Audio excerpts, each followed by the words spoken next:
नमस्कार. मालिकेच्या आजच्या भागामध्ये आपल्याला पाहायला मिळणार आहे की कला आणि अद्वैत आता दोघं जण दिव्याघरला जाणार आहेत. पण त्याआधी रोहिणीचा डाव सुरू आहे. रोहिणीने एका मेकॅनिकला बोलवलेलं आहे आणि रोहिणी त्या मेकॅनिकला सांगत आहे की ह्या गाडीचं हे काम जे आहे ते करायचं आहे. पण त्या मेकॅनिकचा तेवढ्यातच तिथे फोन वाजतो. तेव्हा रोहिणी त्याच्यावरती चिडते आणि म्हणते, तुला कळतंय का, तुला फोन बंद करता आला नाही का रे, चालू ठेवलेला आहेस. मग तेवढ्यातच संगीता बाहेर येताना दिसते आणि संगीता बाहेर आलेली पाहून रोहिणीच्या तिथे शिट्ट्या वाजायला सुरुवात होते. कारण रोहिणीला आता संगीता तिथे विचारते की काय चाललंय तुम्ही तर काय करताय. तेव्हा रोहिणी सांगत असते काही नाही. तोपर्यंत तो मेकॅनिक जो आहे तो एका गाडीच्या मागे लपून बसलेला असतो आणि रोहिणी म्हणते की काही नाही, असंच बाहेर आले होते. आणि मग तो मेकॅनिक जो आहे तो गाडीच्या मागून मागून गेटकडे जाताना दिसतो. तेव्हा संगीता पाहत असते. संगीताला मात्र अनेक प्रश्न पडलेले असतात की तुम्ही इथं काय करताय, एवढ्या रात्री बाहेर का आलेला आहात, असे अनेक प्रश्न संगीता विचारत असते. आणि त्याचबरोबर सांगत असते की एवढ्या रात्रीच असं बाहेर येत जाऊ नका, कारण चोर आलेले आहेत आणि माझी जी मैत्रीण आहे तिच्या घरी चोरी झाली आणि तिच्या लग्नातला जो शालू होता ना तो चोरीला गेलेला आहे, कारण त्याच्यामध्ये चांदीच्या तारा होत्या. तुमच्या लक्षात येते का रोहिणी मॅडम, तुम्ही असं नाही बाहेर आलं पाहिजे, अंधाऱ्या रात्री एकटं बाहेर येत जाऊ नका. रोहिणी म्हणत असे, बास करावं तुमचं मिसेस खरे, जरा आतीच चाललेलं आहे तुमचं, असं रोहिणी तिला बोलत असते. परंतु संगीताचं मात्र एकच चालू असतं की तुम्ही असं बाहेर नाही यायला पाहिजे होतं आणि तुम्ही बाहेर का आलेला आहात, हे संगीता बोलत असते. त्याचबरोबर आपल्याला पाहायला मिळतं की संगीता जेव्हा बोलत असते तेव्हा मात्र इकडे पाहायला मिळतं की हे सगळं जेव्हा चालू असतं तेव्हा इकडे संगीता तिला म्हणत असते की मला ना काहीतरी वेगळंच वाटत आहे, कारण तुम्ही थोड्याशा अशा असं बोलत असते. तेवढ्यात तिला दिसतं आणि ती म्हणते थांबा, असं म्हणत संगीता बोलायला सुरुवात करते. संगीता म्हणत असते की नक्कीच काहीतरी वेगळा प्रॉब्लेम आहे, आता मला लक्षात आलेलं आहे. हे सगळं बोलणं चालू असतं आणि त्याचबरोबर इकडे संगीता पुढे जाते आणि त्या माणसाला पकडून आणते. त्या माणसाला पकडून आणून ती म्हणते की बघितलं का, हा चोर आहे आणि मी तुम्हाला सांगत होते ना कधीही बाहेर येत जाऊ नका, कारण चोर घरात शिरले तर किती अवघड होईल, लक्षात येते का तुमच्या. हे संगीताचं बोलणं सुरू असतं आणि संगीता म्हणत असते की मी तुम्हाला सांगत होते तरी तुम्ही माझं ऐकलं नाही, असं संगीता बोलत असते. आणि त्या चोराला पकडून ती घेऊन येते आणि सांगू लागते की बघितलं ना, हा चोर आहे आणि या चोराला पकडून आणलेला आहे मी. आणि तेव्हा रोहिणी म्हणू लागते, अहो मिसेस खरे, तुमचा काहीतरी प्रॉब्लेम होतोय, तुमच्या लक्षात येत नाही आहे, तो चोर नाही आहे, कारण त्याला मीच बोलवलेला आहे. तो 24 तास जे मेडिकल चालू असतं ना तिथून आलेला आहे, ती माझी औषधं द्यायला आलेला आहे. तेव्हा संगीता म्हणते तुमच्यासाठी पाणी आणू का, तर खरे तिला लगेचच रोहिणी सांगते की नाही नको, जा तुम्ही आतमध्ये, मी आले. आणि आता राहुल पण बाहेर आलेला असतो.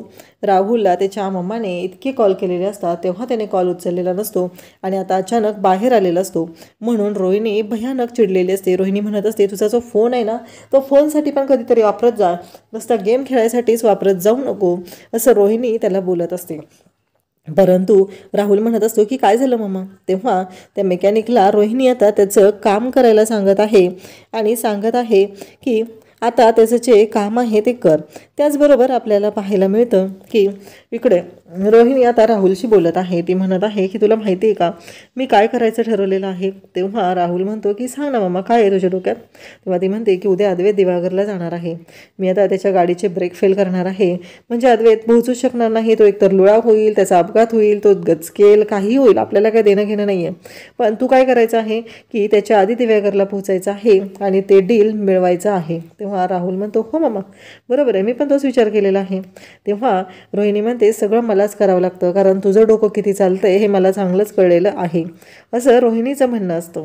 त्याचबरोबर आपल्याला पाहायला मिळतं की इकडे त्या मेकॅनिकचं काम पूर्ण झालेलं असतं आणि तो म्हणत असतो की काम झालेलं आहे. आणि मग रोहिणी त्याला जायला सांगते. म्हणजे रोहिणीने इतका घाणेरडा डाव अद्वैतच्या विरोधात आखलेला असतो. हे सगळं पैशासाठी, प्रॉपर्टीसाठी, त्याचबरोबर सत्तेसाठी चालू असतं आणि रोहिणी ही मूर्खासारखी वागत असते. तिला असं वाटत असतं की हे सगळं केल्याने अद्वैत हा ढगात जाईल आणि त्याची जी प्रॉपर्टी आहे, त्याचा जो मान सन्मान आहे तो राहुलला मिळेल. जरी तो मान सन्मान राहुलला मिळाला तरी त्याची कुवत आहे का ते जपण्याची, कारण राहुलला मानसन्मान दिला नाही असं आबांनी कधीच केलेलं नाही, पण राहुलची ती लायकी नसल्यामुळं त्याला ते जपताही आलेलं नाही. अद्वैतने स्वकष्टाने ते सगळं कमवलेलं आहे, अद्वैतने तो बिझनेस वाढवलेला आहे, म्हणून तर आबा त्याच्याशी एवढं छान वागत आहेत. परंतु इकडे मात्र रोहिणीच्या डोक्यात वेगळंच सुरू असतं. रोहिणीला प्रत्येक वेळेस असं वाटत असतं की तिच्या मुलावर अन्याय होतोय, तिच्या मुलावर अन्याय होतोय असंच तिला वाटत असतं आणि तिचा तोच विचार चालू असतो. परंतु इकडे रोहिणीने इतका घाणेरडा डाव आखलेला असतो, संगीताने तिला पकडलेलं असतं, पण ब्रेक फेल करायचं काम मात्र रोहिणीने केलेलंच असतं. त्यानंतर दुसऱ्या दिवशी सकाळी आपल्याला पाहायला मिळतं की आबा आणि त्याचबरोबर सरोज बोलत असतात. आबा म्हणत असतात की सरोज, खरंच बिझनेसमध्ये एक एक गोष्ट कशी करावी हे तुझ्याकडून शिकलं पाहिजे, कारण त्या गोष्टी तूच इतक्या चांगल्या पद्धतीनं हँडल करतेस ना, कोणी विचारही करू शकणार नाही असं आबा बोलत असतात. त्यावेळेस आबांचं म्हणणं असतं की बरोबर आहे, अगदी तू अद्वैतला तिकडे पाठवण्याचा जो निर्णय घेतला तो सुद्धा अगदी योग्य आहे असं आबांचं म्हणणं असतं. कारण काहीही झालं तरीही तिथल्या लोकांना भेटता येईल, त्या लोकांचे विचार काय आहेत त्याच्यावर ठरवता येईल की नक्की काय होणार आहे. हा जो विचार असतो तो खरंच मला आवडलेला आहे असं आबा बोलत असतात. तेवढ्यात अद्वैत तयार होऊन येतो, तर रजनी तिथे येते आणि म्हणते, अद्वैत मी तुझ्यासाठी ब्रेकफास्ट देते. तेव्हा अद्वैत म्हणतो, नाही नको, मला उशीर होतोय, मला निघायचं आहे. अद्वैत बॅग घेऊन आलेला असतो आणि इकडे सरोज मात्र मनातल्या मनात विचार करत असते. तिचं आपलं चालू असतं की बघितलं का, शेवटी मी जो प्लॅन केलेला होता तो सक्सेस झालेला आहे. एकदा का अद्वैत इथून गेला तर ती म्हणत असते की अद्वैतला बिझनेसशिवाय दुसरं काहीही सुचणार नाही, तो तिथे पूर्णपणे अडकून राहील. आणि अद्वैतलाही ती सांगायला सुरुवात करते की हे बघ अद्वैत, काही झालं तरी तुला ह्या गोष्टी पाळाव्या लागणार आहेत, कारण तू जे काय केलेलं आहेस ते कर्तृत्वाने कमवलेलं आहे. काल आपल्याला ते डील मिळालेलं आहे. तेव्हा आबा म्हणतात की रोहिणी काळजी करू नको. कला आणि अद्वैत या दोघांनीही रात्रभर काम करून त्यांनी जे चॅलेंज स्वीकारलेलं होतं ते पूर्ण करून ते डील मिळवलेलं आहे, त्यामुळं कुठल्याही गोष्टीची काळजी करायची गरज नाही.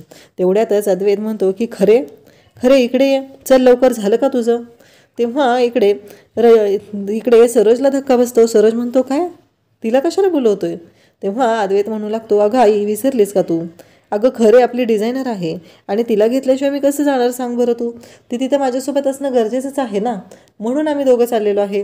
तेव्हा सरोजला खूप मोठा धक्का बसतो, कारण सरोजला कोणत्याही गोष्टीची कल्पना न देता अद्वैतने हा निर्णय घेतलेला असतो आणि तो कलाला घेऊन निघालेला असतो. कला आणि अद्वैत आता बॅग घेऊन आलेले असतात आणि ते दोघंजण निघालेले असतात. इकडे सरोजचा जो डाव असतो तो तिच्यावरच उधळण्याचा. तो सरोज म्हणत असते, अद्वैत एवढं सगळं होऊन पण तुला त्या मुलीवर विश्वास आहे, कळते का तुला, काल जे कॉन्ट्रॅक्ट गेलेलं त्याचं काय झालेलं आहे, ते कोणामुळे गेलेलं आहे, तुझ्या लक्षात येते का अद्वैत, असं सरोज बोलत असते. तेव्हा मात्र आपल्याला पाहायला मिळतं की सरोजचं जे म्हणणं आहे त्यानुसार की हे जे सगळं चालू आहे ते कलामुळं घडत आहे, कलाच या सगळ्याला दोषी आहे, हे सगळं बोललं जात असतं. परंतु इकडे अद्वैत म्हणत असतो की नाही आई, तुझं चुकतंय काहीतरी, काल पण जे कॉन्ट्रॅक्ट आपल्याला मिळालं ते खरेमुळंच मिळालेलं आहे आणि खरेनंच ते कॉन्ट्रॅक्ट आपल्याला मिळवून दिलेलं आहे, हे सगळं बोललं जात असतं. परंतु इकडे अद्वैत म्हणत असतो की नाही आई, तुला माहीत नाही आहे, ह्या सगळ्यासाठी कलाही तेवढीच महत्त्वाची आहे आणि ती आपल्यासोबत असणंही तेवढंच गरजेचं आहे, हे स्पष्टपणे बोललं जात असतं. तेव्हा मात्र इकडे आता रोहिणीला एक वेगळाच आसुरी आनंद झालेला असतो. तिचं म्हणणं असतं की बरं झालं, कारण काहीही झालं तरीही आत्ताचा जो डाव आहे तो माझ्या म्हणण्याप्रमाणे घडत आहे, मला जे वाटत आहे तेच सगळं घडत आहे, हे सगळं ती बोलत असते आणि त्या पद्धतीनं तिच्या डोक्यात विचार चालू झालेले असतात. कला मात्र शांतच असते. निघायच्या आधी सगळ्यांचे आशीर्वाद घ्यायचे एवढंच कलाने ठरवलेलं असतं आणि मग कला सगळ्यांना नमस्कार करते, आबांना करते, त्याचबरोबर सरोजला करते, तिथे असलेल्या रजनीला नमस्कार करते आणि मग ते निघत असतात. अद्वैतनं पण सर्वांना नमस्कार केलेला असतो आणि सर्वांचे आशीर्वाद घेतलेले असतात. इकडे कला आता निघालेली असते, अद्वैत निघालेला असतो आणि आबांनी त्यांना आशीर्वाद दिलेले असतात. आबा म्हणतात की युद्धासाठी चाललेले आहात तुम्ही, जिंकूनच या.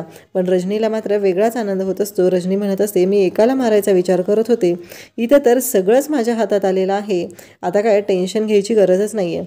उलट हे दोन्ही माझ्या बाबतीत, माझ्या वाटेतले जे काटे आहेत, अडथळे आहेत ते निघून जाणार आहेत, या गोष्टीचा आनंद इकडे रोहिणीला मात्र झालेला असतो. आबांनी त्यांना आशीर्वाद दिलेले असतात आणि आता कला आणि अद्वैत दोघंही निघालेले असतात. त्यानंतर आपल्याला पाहायला मिळतं की काजल विचार करत असते आणि काजलच्या डोक्यातून सोहमचे विचार काही केल्या जातच नसतात. काजलच्या डोक्यात एकच चालू असतं की नक्की काय आहे, माझ्या डोक्यातून हा का जात नाही आहे, काय होतं हे सगळं, हा विचार काजल करत असते. आणि काजल म्हणत असते की काहीही झालं तरीही आत्ता मला ह्या गोष्टी कळल्याच पाहिजेत की नक्की कशा पद्धतीनं काय घडत आहे, कारण मला सोहमची आठवण एवढी का त्रास देते हे काजलच्या डोक्यात सुरू असतं. त्याचबरोबर आपल्याला पाहायला मिळतं की इकडे काजल म्हणत असते की काय करू मी, म्हणजे ह्या माझ्याला बोललेला आहे की मी तुला तोंडही दाखवणार नाही आहे परत माझं, ह्या भाषेत हा माझ्याशी बोलून गेलेला आहे. इकडे सोहम पण पेंटिंग बघत असतो आणि नेमकं त्याच वेळी काजलचं पेंटिंग त्याने केलेलं असतं. ते पेंटिंग त्याच्या डोळ्यासमोर आलेलं असतं आणि त्याचबरोबर तो म्हणत असतो की का हे पेंटिंग आले माझ्यासमोर, हिने मला बोललेली आहे, मला असं टच करत जाऊ नकोस, मला नाही आवडत ते, तू अशा पद्धतीनं वागू नकोस, हे सगळं ती बोललेली असते. आणि हे सगळं सोहमच्या डोक्यात सुरू असतं. सोहम म्हणत असतो की नाही, काहीही झालं तरीही आत्ता माझ्या बाबतीत जे काही घडत आहे ते पूर्णपणे चुकीचं आहे, मला असा विचार करून चालणार नाही, असं सोहमच्या डोक्यात चालू असतं. त्याचबरोबर आपल्याला पाहायला मिळतं की सोहम म्हणत असतो की हिने मला सांगितलेलं आहे ना, तर मी हिच्याशी बोलणार नाही, असं सोहमला वाटत असतं. त्याचबरोबर आपल्याला पाहायला मिळतं अद्वैत आणि कला आता दोघंही निघालेले आहेत. अद्वैत आणि कला निघालेले आहेत, त्यांच्या डोक्यात सुरू आहे की नक्की पुढे काय करायचं आहे, कशा पद्धतीनं डिझाईनचं सगळं प्लॅनिंग ते करत आहेत. परंतु इकडे कला मात्र अद्वैतचं डोकं खात असते. कला मांडी घालून वरती तिथेच सीटवरती बसत असते. तेव्हा अद्वैत म्हणत असतो काय चाललंय तुझं हे, खरे असं कोण बसतं का मांडी घालून, असं अद्वैत म्हणत असतो. तेव्हा कला म्हणत असते की कम्फर्टेबल महत्त्वाचं आहे, तुझी सेफ्टी महत्त्वाची आहे मला मान्य आहे, पण तेवढाच कम्फर्ट ही महत्त्वाचं आहे, असं कला अद्वैतला सांगत असते. अद्वैत म्हणत असतो हो बरोबर आहे खरे तुझं, पण तू चुकते असं लक्षात येत नाही आहे का तुझ्या. कला म्हणते मी काय चुकते आहे. तेव्हा अद्वैत म्हणत असतो की काय हे. तेव्हा कला म्हणत असते आता बासा. तर कलाला नंतर आरसा वाकडा करते आणि आरशात स्वतःचा चेहरा पाहत असते, आपण कसं दिसतोय ते पाहत असते. तेव्हा अद्वैत तिला म्हणतो की खरे तुझ्या लक्षात येत नाही आहे का नक्की काय झालेलं आहे ते. तेव्हा अद्वैतला कला सांगू लागते नक्की काय म्हणायचं आहे तुला. तेव्हा अद्वैत म्हणतो की तुला ना गाडी चालवता येत नाही आहे, त्यामुळं तुला ह्या आरशाचं महत्त्व नाही आहे. कला म्हणते असं काय, 2 मिनटासाठी मी आरसा घेतला तर काय बिघडलं. तेव्हा अद्वैत म्हणतो 2 मिनटासाठी जर मागून एखादी गाडी आली आणि मला जर ती दिसली नाही तर काय होईल याचा विचार केला आहेस का तू, असं अद्वैत कलाला सांगत असतो. परंतु कला म्हणत असते की चांदेकर मला कळतच नाही आहे की तू असं कसं आहेस रे, म्हणजे आपण एकतर लग्नानंतर पहिल्यांदा बाहेर निघालेलो आहे पण तुला त्याचं काहीच वाटत नाही. अद्वैत म्हणतो की हे बघ कसं आहे, लग्नानंतर हे सुरू करू नकोस, आपण जे दोघं निघालेलो आहे ते आपल्या बिझनेस आणि क्लायंट मीटिंगसाठी निघालेलो आहे, याच्याशी आपल्या लग्नाचा कोणताही संबंध नाही. कला मात्र हसत असते आणि अद्वैतला ती म्हणत असते की तू ना, आणि अद्वैत म्हणतो की तू काय म्हणालीस आत्ता मला ते सांग, असं अद्वैत तिला बोलू लागतो. तेव्हा कला शांतच राहते, अद्वैतला काही शब्द कळत नसतात. कला तोंडातल्या तोंडात बोलून त्या गोष्टीची मजा घेत असते आणि अद्वैत मात्र शांतपणे तिला विचारत राहतो आणि मग परत दोघांचीही चिडचिड होत असते. त्यानंतर आपल्याला पाहायला मिळतं की अद्वैत आणि कला त्यांचे हे जे वाद आहेत ते चालूच असतात. त्यांचं जे टॉम अँड जेरीचं जे भांडण आहे ते सुरूच असतं. ते काही त्यांचं भांडण लवकर मिटत नसतं, जिथं जाईल तिथं त्यांचं ते भांडण सुरूच झालेलं असतं. अद्वैत आणि कला निघालेले आहेत. कला म्हणते की हे गाणं मला आवडतं, हे लावूया चांदेकर, पण अद्वैत ऐकायला तयार नसतो. अद्वैत म्हणत असतो की बासा चांदेकर म्हणून ते म्हणू नकोस तसं. तेव्हा कला म्हणते बरं ठीक आहे, तिथे गेल्यानंतर आपल्याला मिस्टर अँड मिसेस चांदेकर म्हणजे नवरा बायको म्हणूनच ओळखणार आहेत ना. तेव्हा अद्वैत म्हणतो बासा हे नवरा बायको पुराण बास करतो. तेव्हा कला म्हणत असते म्हणजे काय रे चांदेकर, प्रत्येक वेळेस तू असंच करत असतो, असं कला त्याला बोलत असते. परंतु अद्वैत म्हणत असतो की बाद झालं. मग कला म्हणते ठीक आहे, मी तुम्हाला आता चांदेकर सर असं म्हणणार आहे, चांदेकर सर प्लीज ऐका ना, चांदेकर सर आपण निघालो आहोत ना, असं ती तिचं जप चालूच करते. इकडे आपल्याला पाहायला मिळतं की रजनी आलेली असते. आबा म्हणतात की काय झालं गं रजनी. तेव्हा रजनी म्हणते पूजा करत होते ना, आता लग्न झाल्यापासून कलाच रोज पूजा करायची, त्यामुळं मी एवढं लक्ष नाही घातलेलं ना त्याच्यामध्ये, त्यामुळं आत्ता ते करत आहे. त्याचबरोबर शिराचा प्रसाद केलेला आहे, आता नैवेद्य दाखवते आणि त्याचबरोबर मग सगळ्यांना जेवायला वाढते. संगीताने शिरा बनवलेला असतो.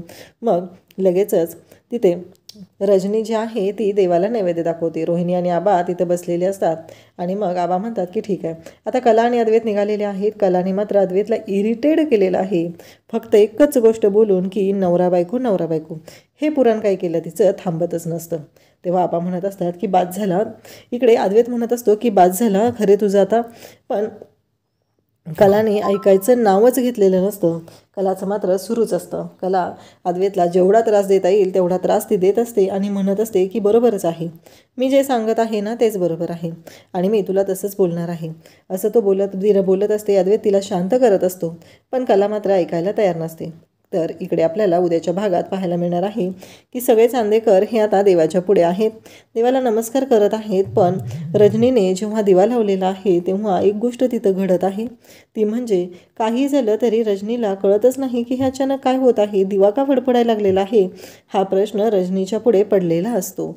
आणि त्याचबरोबर आपल्याला पाहायला मिळतं की आबा म्हणतात की माझी दोन्ही लेकरं निघालेली आहेत, त्यांचा जीव सुखरूप असू दे आणि त्यांच्या बाबतीत जे काही घडत आहे वाईट ते घडू नये असं विचार करत असतात.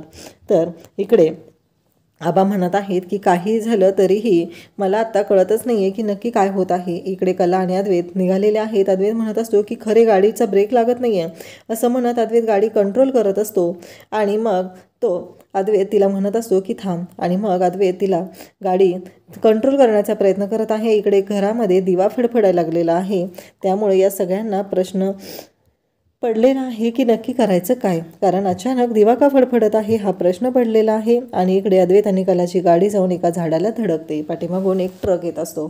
आता देवी अंबाबाईच्या कृपेने आबांनी नवस बोललेला आहे, कला आणि अद्वैतचा जीव सुखरूप राहिला पाहिजे अशी आबांची इच्छा आहे.